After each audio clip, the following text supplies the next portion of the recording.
Welcome to the CyBUr Guy Podcast, your source for engaging cyber education, cyber discussions, and a look at current cyber news and trends with retired FBI Special Agent Darren Mott. Hello, friends. Welcome back to the CyBUr Guy Podcast, a special edition on this July 3rd, 2024. I'm going to bring in my guest here in a little bit, but two things on this. If you are watching this on live stream on LinkedIn or YouTube, thanks so much for that. If you are just listening it the regular way on the podcast, that's kind of where we're at. If you are listening to the live stream, there should be a chat button. You're welcome to join Scott and I here when we get talking about the topic of the day. But I kind of want to just reintroduce the CyBUr Guy Podcast. It's been a couple months. As many of you may or may not know, I've been doing a daily podcast, which is actually now 3 times a week, the Cyber Smart Morning News Update. So if you miss these dulcet tones, you can certainly go there to listen to me talk about the news of the day in 15 minutes or less. Hopefully, sometimes it goes a little over. Usually it's a little less. Also, since we've been with the podcast, I have released a book. It is called Get Cyber Smart. Let me put that in the frame there. A user-friendly guide to protecting your family, your business, and yourself online. It's available on Amazon. Very cheap. Feel free to go grab a copy. If you have it and want me to autograph it and you're in Huntsville, there's a signing actually next week that my wife put together. I'm sure the 4 people that show up to get it signed will be awestruck by my awesomeness. So the reason that this podcast is kind of been a little less frequent is because of the Cyber Smart Morning News Update. And I have another podcast I do with Paul Perry from Warren Everett called Tactical Cyber. We do try to do that twice a month, and it's talking about unique perspective you can do to keep yourself safe.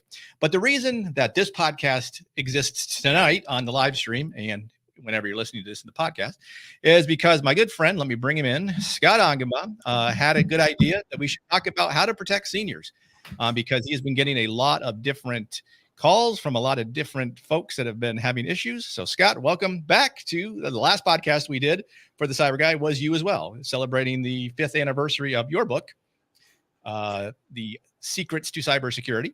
And so welcome back. Well, congratulations, Darren, on your book. That's great news. I know it only took a couple of weeks for the FBI headquarters to approve, so that was pretty quick.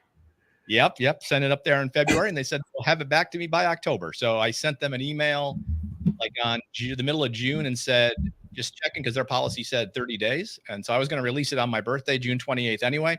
And oddly enough, 2 days later, I got an email saying, "Yeah, we have no problems with it. You can release it like it is." So there you go. Excellent. But that's not why we're here. We're here to talk about protecting seniors. So give us an update on why this is a passion for you now. What caused this? We were having this discussion. So hey, let's do a podcast on this. So lead it out. How do we get here? Well, let's just say it's a constant theme in my life of frustration.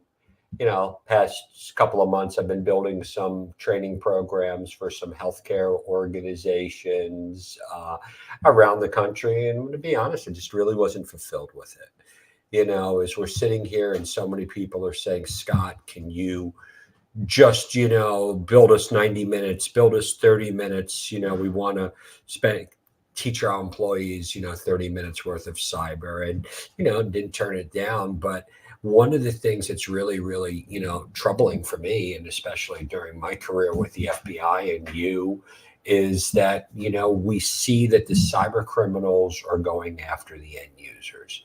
And there's been such an incredible uptick in the years. I mean, as the problem gets worse, the attacks on our senior population is through the roof. And unfortunately, when I get these calls and I'm talking to people, and I had 2 calls over the weekend from people, it really kind of broke my heart because it was hospice. And I knew if I could go back in time and get with these victims before they became victimized and just sat down with them and said, look, let me give you a little advice. I know I could have prevented it. So every year in July, I like to do my spoof on Cybersecurity Awareness Month, which is a really big marketing holiday for the information security marketplace, to sell products and services. So I kind of said, look, for me, July is Cyber Secure Mindset Month. So this July, I said I am going to dedicate my entire month to putting out content almost every day or every day on how to keep our senior parents safe. And to get the record straight, at age 56, my 21-year-old calls me his senior parent. Yeah. So what was the events that happened over the weekend? Same events that have been happening every day for the past 20 years, Darren. I hate to say it, but it's just been one after another. And I wanted to do this for the longest time, but all of a sudden, I get a call from some woman who tells me that, hey, she's in time, she's carrying on and on. I won the sweepstakes. I won the lottery. I just had to pay taxes, and I'm just trying to cut to the chase. I keep forgetting my days as a crisis negotiator of active listening. I just needed to get to the point. How much money are you out? And she says to me, $270,000. And I'm like, $270,000. And I'm like, how'd this happen? And, it happened through social engineering, something we're going to talk about a lot tonight. It happened because she was duped into a sweepstakes fraud. She wired them money to pay taxes, which is just another form of an advanced fee scheme. And to make matters worse, Darren, when she was out about $200,000 or so, she was contacted by Special Agent Everett White of the FBI, who told her that they were tracking the bad guys, and if she put money into an account, it would lure them in, and she would get all of her winnings back and everything. So she jumped through the hoops, paid this, wire transferred this money. There was a mule involved, which is an unwitting accomplice. And the next thing you know, this woman's out $270,000. She's contacted, the FBI office. They told her to go to IC3. They contacted the local sheriff's department, and they come to me as a last resort. Mm-hmm. And of course, what did you tell her? It's the hardest part of what I do. Right. The hardest part, and it's a very difficult thing when you have to sit with a victim who lost $270,000. This other woman was out $48,000. A couple of months ago, I had a $5.8 million pig butchering scam victim. And there's almost like that shock and that silence, because they always have that moment of hope that this is real. It's real. I just need to pay a little bit more money. And that's the whole social engineering aspect of this. Yeah. So let's talk about pig butchering a little bit, because that's really the number one cybercrime going on now, right? Is the cryptocurrency related fraud. I mean, I'm sure you're like me. You get 5 to 6 of these messages that start on LinkedIn or social media every week that say, hey, I've read your profile. I've seen your resume. You seem like a very fascinating person. Let's have a conversation. And I know that you had a very lengthy conversation with one of these scammers. So talk a little bit about that. What was why did you do it? Right. I mean, part of it is to understand the scheme. But it was the whole motivation of it, to try to understand what these people want to take you down and the pathway. And it was, again, social engineering at its finest. It was a woman who identified herself as Love Han, which was a very interesting name. And, and because here's the first thing: whenever you're going to talk to anyone, and this is happening in almost any scam that we deal with, they want to get you off of the platform, and they want to get you either onto WhatsApp or they want to get you on Telegram. So, Darren, tell everyone, why do they want to get people off the platform? Why do they want to get them off LinkedIn? Why do they not want to deal with them on text messages or Facebook? Why do they want to go to these platforms? Because they're encrypted end to end. They can't be monitored. Yeah. Can't track them back. Can't track them. Yeah. Well, the bottom line is this woman spent about 7 days working me and trying this. It was completely platonic. And it was all about investing money and putting money into a simulated trading app. And, they were going to teach me how to do it. And this is how it all starts. And they call it the pig butchering scam for that reason. And, I just kind of got tired. It just got to the point. And, eventually I confronted this individual, and we had a really, really, interesting conversation about this. Now, this is happening to seniors all the time, but I would say in the past week, I've gotten 3 text messages from people who just say hello. Have you ever gotten those? Oh, all the time. Right. Yes. Text messages. Absolutely. Okay. And then, yeah, you said I think you have the wrong number or something. You say something along those lines and then they go from there. Well, on each one of these, I happen to kind of go down that rabbit hole. And it was very interesting. They all were work at home jobs. Each one of them moved me again to Telegraph or WhatsApp, where they kind of set me up on some crazy story. And they took me to these websites that were trading websites. And I really couldn't spend a lot of time trying to dissect the scam on what exactly that they were doing. But here's a couple of the elements. It looked a little too good to be true. It was a work from home job. Listen, I can stay at home. I can make $100 the first day, $200 the second, $300. It only takes an hour a day. They couldn't even explain to me what I was doing, but they gave me these websites. So I looked at the websites in a secure environment. I also did a little research on them in Google. They were new websites. There was nobody complaining about these websites. They looked very, very legitimate. And that's where the fraudulent action would take place. But the 2 things we're talking about, and this is happening to seniors all the time, investment fraud. If it looks too good to be true, it usually is. And the other one is work from home scams. And at the end of the day, there is no antivirus product. There is no solutions to this. It's all about the education. And this is why I've decided to spend the next couple of weeks really kind of diving into this topic. So what do you think? I'm trying to kind of word this right. I know the answer, obviously, but why seniors? Like, why are they looking for seniors? Because obviously seniors are retired, have money, all that kind of stuff. So is there any other rationale besides that? Well, the seniors are very not tech savvy, very, very trusting. Also, loneliness, isolation, and a lot of this, people are looking for connections. They are looking to talk to people. They're looking to, something to really validate who they are and what they're doing. And that's why we see so many of these scams across the board. And we're going to dissect a couple of them that they really, really work well. And, looking at the www.ic3.gov Internet Crime Complaint Center report, if you look at that, the statistics for seniors keeps getting higher and higher. Now, Darren, let me ask you, you've dealt with the IC3 report before. Do you think it's accurate, or do you think there's some underreporting in there? No, it's all underreporting.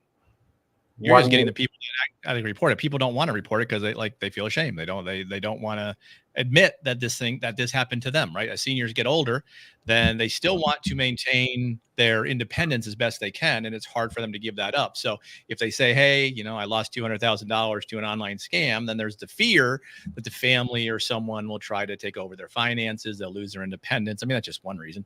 But that's the big one, I think. Oh, yeah. I mean, a lot of it comes down to the fact that they're just plain scared. They're embarrassed, and they really don't know where to go.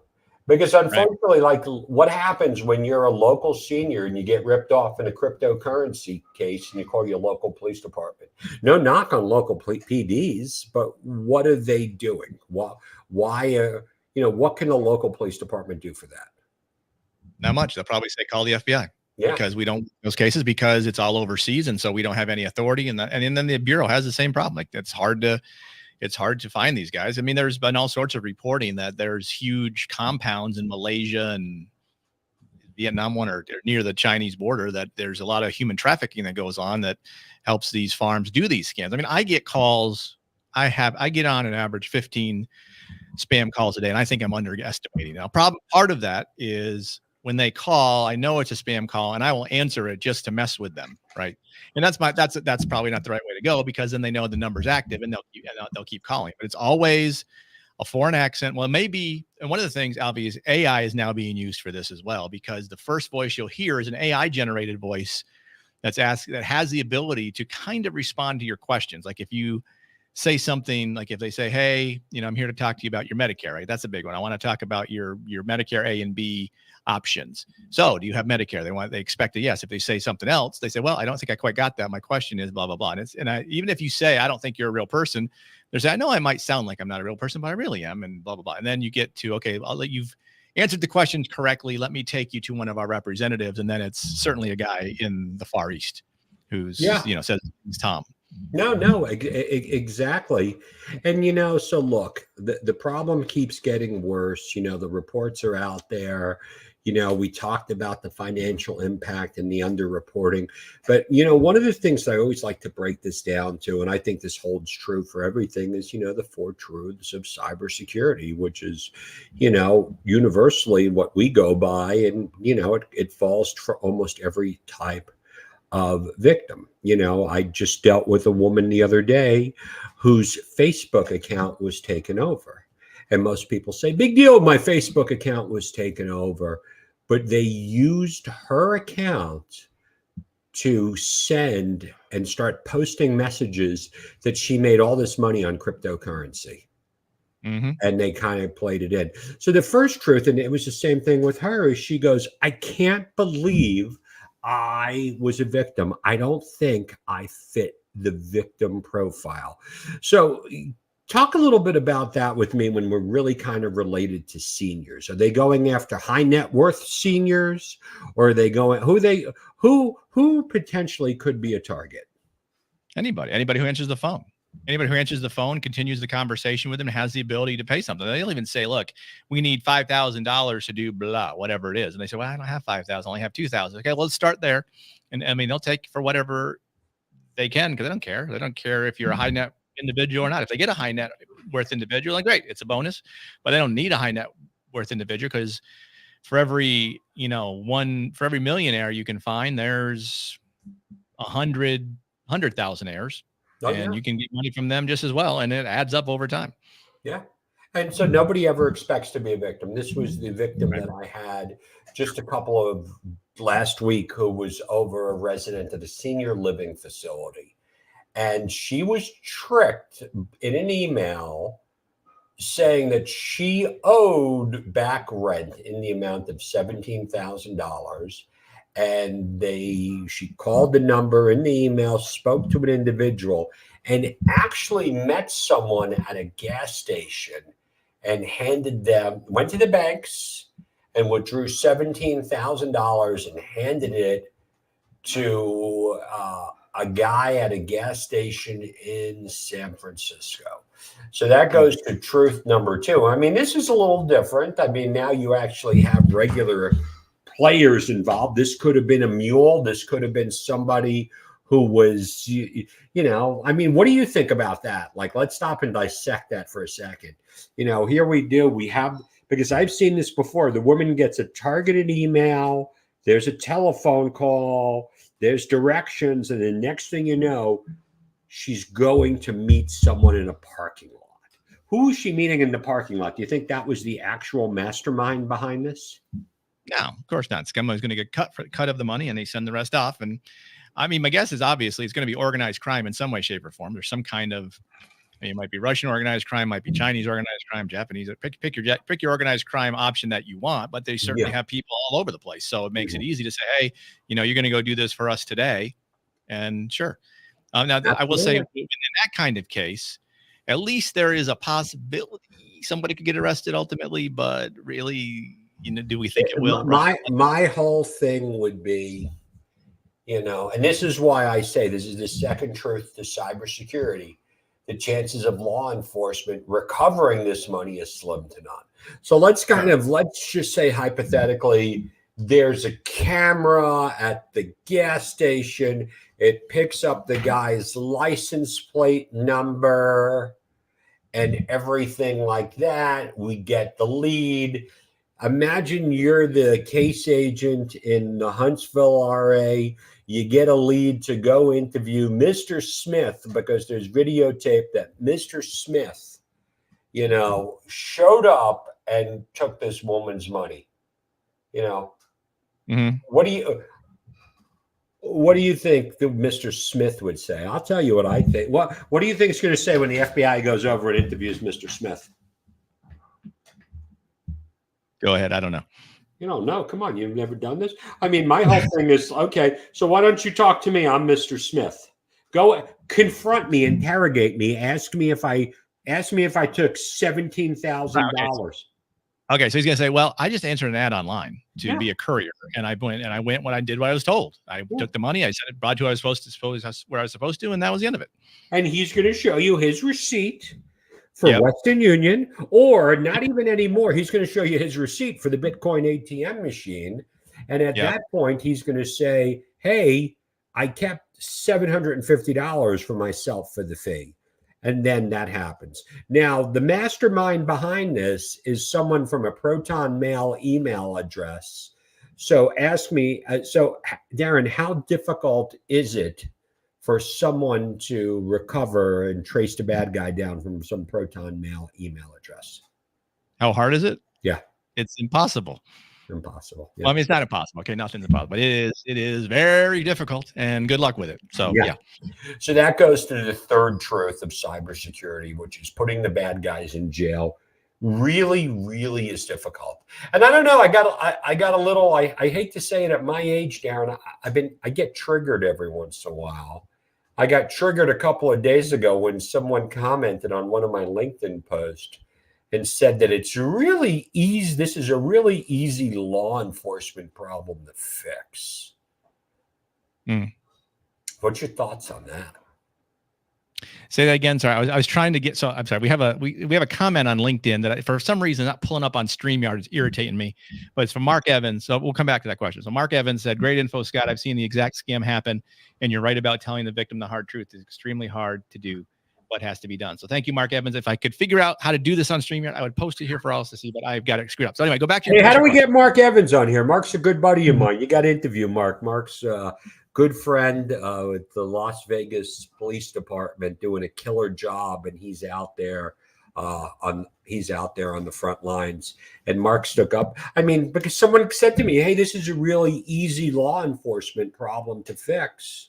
Which really leads me to the fourth truth about cybersecurity. The chances now is that, and let me tell you, and this is every call I get, this is the frustration that I have. I can't get anyone's money back. I can't put the bad guys in jail.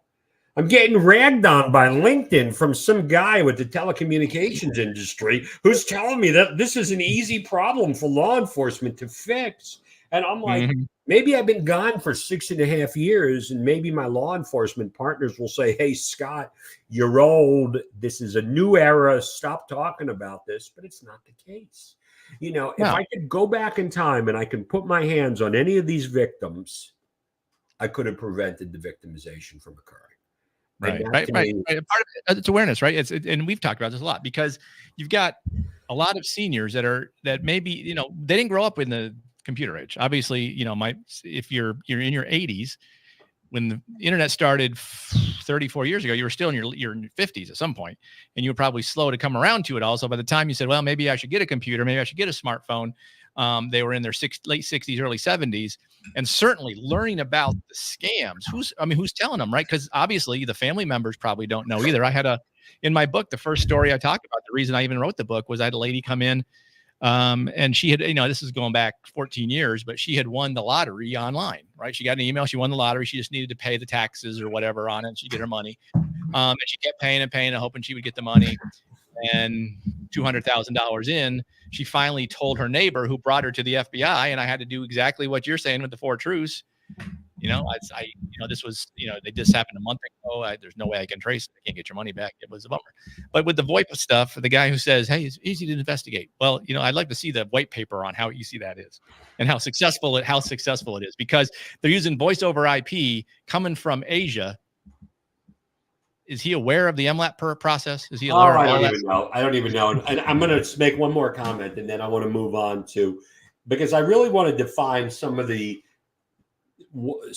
different types of social engineering. But I was on a law enforcement working group trying to combat this fraud, and man, I hate to say it, I dropped like a turd on the table, Darren. I know you might find this hard to believe, where I said to a group of young, eager prosecutors and law enforcement people, we're not going to arrest our way out of this problem. Oh yeah, no way. And they're like, look, we're going to try, we're going to do our best. And I'm like, I get it. We've done that. You've been over to Moscow. I've been over to Toronto, to hostile territory like Toronto, trying to work with the RCMP, trying to get legal assistance treaties. It's really, really difficult. That's why awareness is so important in this aspect. So let's talk about this. And Darren, this is my new thing. And I mean, I love to drop this line with my CISO friends. So I want to see your reaction. This is a question you're going to have to think about. But as I'm sitting here now and I go, are you familiar with the 8 different types of social engineering? And then I just stop and I pull back. Yeah. It's such a bad, unfair question, but I want to walk through it because let's just go through it. We have to be aware of social engineering. But Scott, we do phishing training. And I'm like, okay, it's not about phishing training. We're talking about our senior parents here. We're talking about people at assisted living. They have to understand what is social engineering. How would you describe social engineering, Darren, in just a quick little, because I'm always looking for the best definition of it. Social engineering is using impersonal connections to make people do things that they wouldn't normally do. I'm going to break that down. I'm going to break your 7th grade definition down into a 4th grade definition, which is tricking people to do something they normally wouldn't do in furtherance of some kind of financial gain. Yeah, there you go. Yeah, that's right. And with the use of technology, it's making things easy. So let's kind of break this down, and maybe we can do part 1 and part 2 of this because there's so much for us to cover. But let's really so we have to understand social engineering has been around since the beginning of time. I mean, when I started and I was an FBI agent in Syracuse, New York, I was working, I think we called them 196E cases, wire fraud. Someone would send a wire, they would send a fax, they would trick people into doing things. Now with the use of technology, it's making it so easy. And email is the number 1 logical choice, but let's take them all. We all know about emails. We're going to get an email from somebody we know and somebody we trust, and they want us to do 2 things. Click on a link, download an attachment, and boom, that is where the magic happens. Now, everyone goes over, and a lot of companies have email protection plans. I mean, let's be real. Even Gmail does a pretty good job of blocking spam. But you're going to get an email, but emails are going to slip through the system. I went through my spam folder in Gmail, and I came out with 12 beautiful slides of baiting, hey, you won this. Hey, the Geek Squad, your credit card is expired, Amazon Prime. So, and before I didn't give it a lot of justice. I would talk about, I'd spend a half an hour talking about phishing. And at the end of the day, what would we tell people? Think before you click. Right. Think before you act. That's yours. Mine is bad guys win because someone always clicks the link. Right? Okay.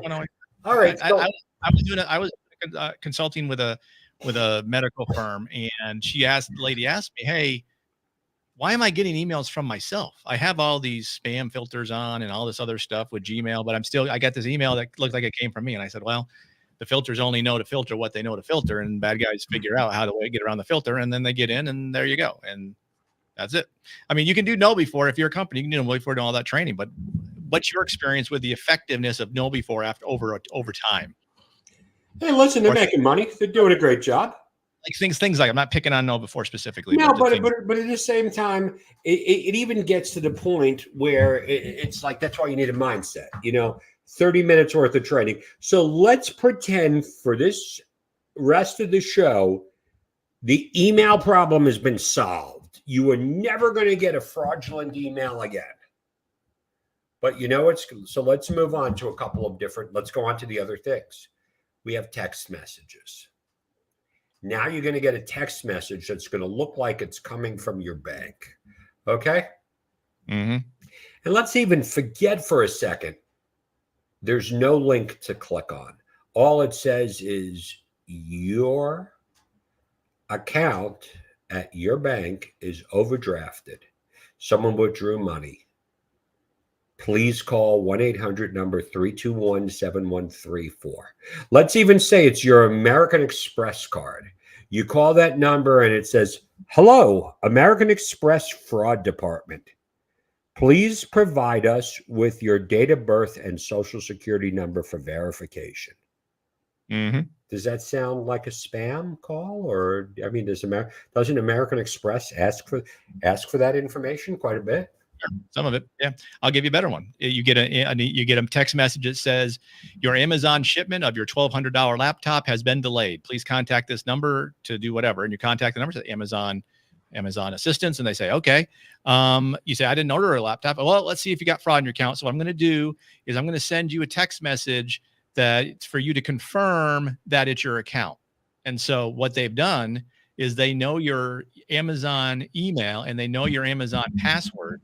They're waiting for that OTP, the one-time, I don't know, I think PCM must pass passcode, one-time passcode number that Amazon will send you if you have multi-factor authentication set up. You get the text message with the OTP, and then boom, you give it to the person on the phone. They now have your OTP. They get into your account. You're good. It's your host. Seniors have no idea that it's going on. Oh no, it's just that. So we have the text messages. I see my friend Irene just said hi online, and okay. I will say, if you're on LinkedIn and you make a post now, I can show it up on the screen. I figured out how to do that. Okay, good. That is great. But we see that all the time. The other one is the dreaded telephone call. So what have we covered so far? We're talking about social engineering. We're talking about scams. We're talking about email. We're talking about text messages. Now we're talking about telephone calls. I had a friend of mine, close friend, senior, a couple of years older than me, from New York, really on the ball. But they got a telephone call that looked like it was coming from the Social Security Department. And it made their to them. So they see the call, they take the call, yada, yada, yada. One thing leads to another. They hang up, and the guy says, my guy, Bart from New York, says, hey, why don't you just have the local cops call me if this is real? 2 minutes later, he gets a call from the Metro Nashville Police Department. And at the end of the day, this individual is tricked out of $40,000. Okay? And they sent the money in a Bitcoin ATM machine. Never could get that money back. Yep. So, so we're seeing telephone calls. I also had an interesting one, and I want to tell you, I had a robocall situation where someone was getting their news on Telegraph, heard the presidential candidate say, you need to buy Trump coins and invest your money. And this person invested $15,000. It'd be one thing if you bought $15,000 in actual coins, but it was a complete scam because they spoofed the voice through artificial intelligence. Explain, Darren, how artificial intelligence, especially on the telephone calls and even on email or text, is really wreaking havoc. Yeah, because there's so much data that's pulled in. And from an audio perspective, it just needs a little bit of your voice to be able to match. Basically, if you think about it, your voice is just a wave. It's a sound wave, right? And we all have different inflections and methodologies and peaks and valleys to that sound. And so being able to have a short snippet of someone's audio can kind of give them a idea of how that sound wave works. And then using, we have strong computer processing. It's very easy to manipulate that. And if you say, I want you to say this, using this voice, it can easily happen. There was a yesterday, and everybody knew it was fake, but someone had done an audio fake of the coach of the Lakers talking about what a horrible choice it was to draft LeBron James's son. But it was bogus. But I'll give you a better example, and I'm sure you know this example. In a Hong Kong company had a Zoom call with 15 executives and the head of finance. The 15 people in the call only showed the picture of them, and there was all deep fake audio voices, and it got the finance person to wire transfer $25 million somewhere. So that company lost $25 million with this elaborate deep fake voice scam. So it's going to get worse. It's not as bad now because it's not perfected, but once they figure out the video and the audio together, which, the video has been around a while. You can do deep fake videos all day long. But it's the audio that's been the issue. But now it's accelerating at a rapid rate that it's going to make this problem, especially for those who are not paying attention to the threats, who are already easy victims, that much easier to be scammed. Yeah. And that's why you got to come up with, I would say, like a code question for your family. That is, okay, what is our favorite pet? And then the answer should be like a car or a washing machine or something. Right. So there's no way that you could figure that out. And there has to be two pieces of the puzzle. I'll give you the best ones. What's your favorite vacation location? Cleveland. There you go. But something where it's the wrong answer, and that works pretty good. So we're covering that kind of spectrum. The other thing that we need to really be aware of is, okay, so let's just say for a second, we clean up. There's a mysterious product. It's taking care of your email. It's taking care of your text messages. It's taking care of your telephone calls. We're out of the woods. And no, we're not, because now we have social media account compromises. That's a big one. Happening all the time. I got 3 of them today saying don't accept a friend request from whoever, some friend. Mm-hmm. So somebody takes over, and there's two points to this. The first one, and when I go out and I'm speaking at conferences, I'm asking people, how many of you have Facebook and LinkedIn? Everybody raises their hands, and they go, how many of you are using two-factor authentication, which is that second form of authentication? So even though if you're listening to Darren, you read Darren's book, you put two-factor authentication on all your platforms, right? Right. Mm-hmm. But that doesn't mean that all your friends and all your followers are going to do that. So we have to be aware. We have to be suspect anytime anytime we get a message, I hate to say it, it's a fraud until I can figure it out. And that's when they're asking, they're requesting sensitive information, we have to be really, really careful. And especially when we're talking about social media and social engineering, got to be really careful on Facebook Marketplace. A lot of bad scams going on there. Yep. Well, the other problem with Facebook and Instagram, you got to understand, is if you have an open account, people can go in and pull a lot of information from that about you and create a fictitious account of you without having to take over your account. They could just take over your identity because of the amount of information you leave on those platforms for them to just pull, because it's there, pictures and, your email address. And they could create, if your email address is Scott Augenbaum at yahoo.com, I'd create a Scott Augenbaum at yahoo.com, but the O in Scott is a 0. No one's going to know. Yeah, it's very, very difficult to see that. That's why having this mindset, this awareness, and it's just, how do we sit down here and you tell your senior parents, hey, look, you'd met a friend on Facebook, and, and on each one of these things, I came up with 50 different types of frauds. Well, I don't think we're going to get to those. So now let's go on to what I would say is number 5 on my list, which is the dreaded pop-up. We have to think about that. That is a type of social engineering. Mm-hmm. But I had a situation where I had a senior. It was a friend of my son's friend's grandmother got a pop-up on her computer. The pop-up said it was from Apple and said, look, this is Apple security. There's a little bit of a problem going on here. We think you're being scammed. Please call the 1-800 number. She calls the 1-800 number, talks to them. They socially engineer her to get her money out, to tell her what bank, she tells them what bank. They connect her and say, hey, we're going to contact someone at the bank. So they talk right now and they completely trick her and they get her to get in her car and go out and get $1,800 worth of Google Play cards. She scrapes the Google Play cards off and sends it to the bad guy. Wow. Boof, money disappears. Yep.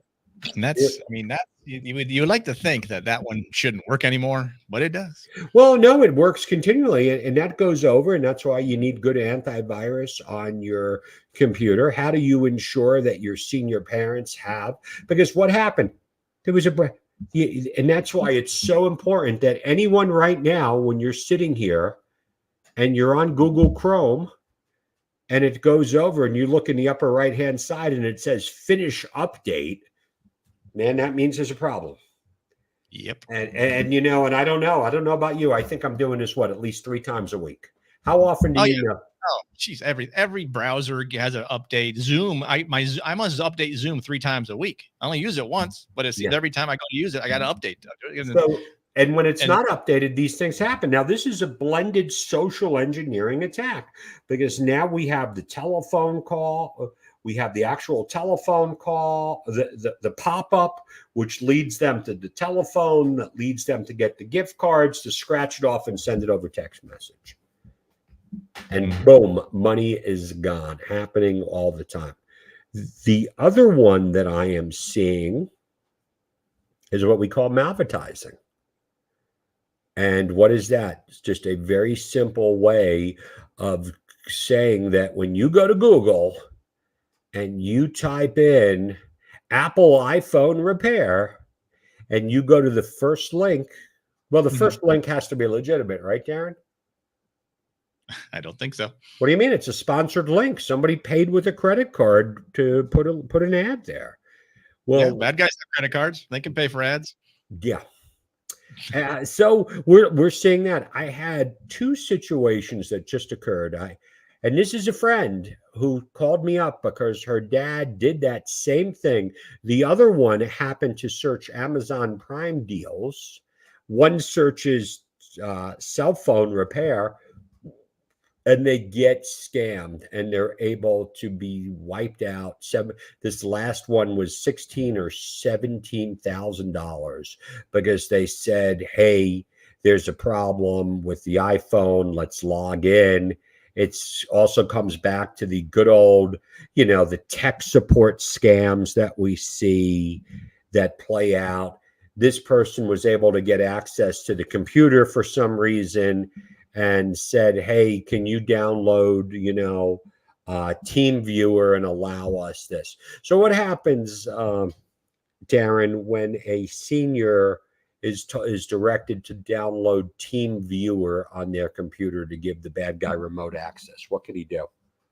He has access to the computer whatever he wants. He can download files. He can pull off information from the browser. He has complete control of the computer. Mm-hmm. Yeah. And lastly is the business email compromises that I'm really not going to spend much time with, but, and let's just call it the account compromise, but it still goes back to email. We think so much of fraudulent emails, but this is a regular email from somebody that that's compromised. So these are really the elements of social engineering, and I kind of breeze through them. Yeah, you shared with me a document you have on that you put together on how to protect seniors. There's just a lot of information here. So talk about your call because we're coming up on 45 minutes. We wanted to start. It's We want it to be a good time, not a long time. So what's your? Yeah, I know, and unfortunately, it's always a long time. What is your? It's just like, take this, share this information, share it with somebody that you love. It takes a community to stay safe. I am putting this together. I might call you, Darren, to get the motivation to write a second book or a third book, because on everything that I did for this outline for this talk track that I'm building for the senior center, I have 8 different types of social engineering. I got all these different frauds. Remember, and I want everyone here to think this through. Bad guys steal your stuff. Law enforcement cannot get it back. It's very challenging. It's a big black hole. Putting the bad guys in jail is equally as hard. The money, it disappears. These are bad people who are overseas. It breaks my heart, Darren, when I have to have a talk with someone and I'm like, I'm going to call you. I'm going to help you, but I'm hospice at this time.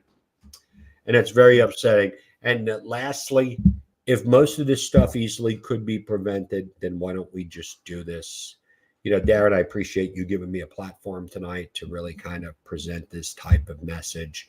But take this information, contact Darren, contact myself, learn about this, keep your family safe. That's right. We're here to help. Like I like to say, knowledge is protection. Right. So do we have a ton of people watching this? No, but that's okay. Because you know what? Because ultimately the podcast will go out. People listen there. People can follow us again on YouTube or LinkedIn, the video piece of it.